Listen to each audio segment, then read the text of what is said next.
Ce rassemblement unitaire est lancé par l'UPSA et les unions départementales CGT, EPO, EPSU de la Charente-Maritime et l'intersyndicale retraité. Car comme partout en France, elle fut aléatoire, parfois au mieux, parfois vraiment indigne. Mais pour sûr, révélatrice d'un malaise profond dans tous nos hôpitaux. Malaise décrié depuis des années et pourtant nié dans les directions des hôpitaux de France.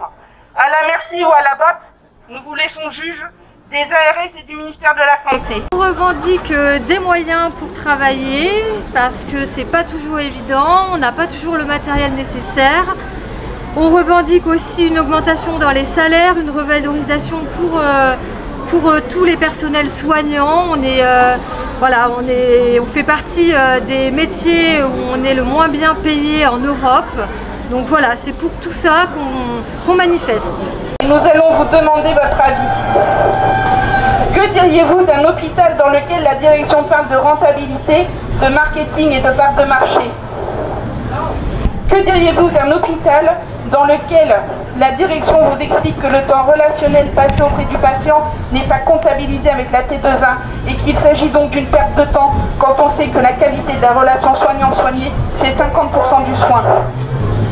Que diriez-vous d'un hôpital dont la direction affirme devant un expert prendre des risques avec la sécurité et la santé de son personnel en faisant travailler les agents plus de 12 heures puisque les temps de transmission ne sont comptés nulle part? Que diriez-vous d'un hôpital où la direction, peinant à recruter des médecins, pourtant plus 29 entre 2018 et 2019, ferme des lits comme le demande l'ARS? Elles sont connues les revendications, ça fait 1 an que les hospitaliers, ils les crient dans la rue. Donc il n'y a pas besoin d'un mois et demi de débat pour connaître les revendications des personnels. Quand j'étais jeune, ils commençaient déjà. Ils veulent l'augmentation du point d'indice, la réouverture des 100 000 lits qui ont été supprimés et des embauches massives de personnel hospitalier. Ça, il n'y a pas besoin d'1 mois et demi de discussion pour savoir ça. Il faut y aller. Il faut y aller pour poser sur T'en penses ce que tu veux du pointer au Ségur avec un cahier de revendication de 30 pages. Oui, bah, je demande à Martinez ce qu'il a fait comme cahier de revendication. Je sais pas. Après on en discute du Ségur. Je lui parle pas pourquoi Martinez. Non, mais à un moment donné, si tu veux, il faut aussi être dans la réalité.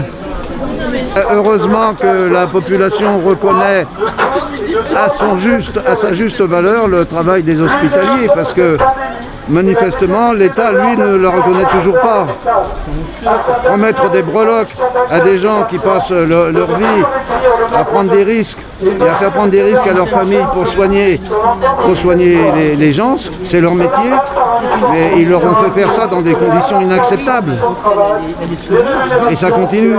Faites attention, protégez-vous et vive les soignants. Voilà.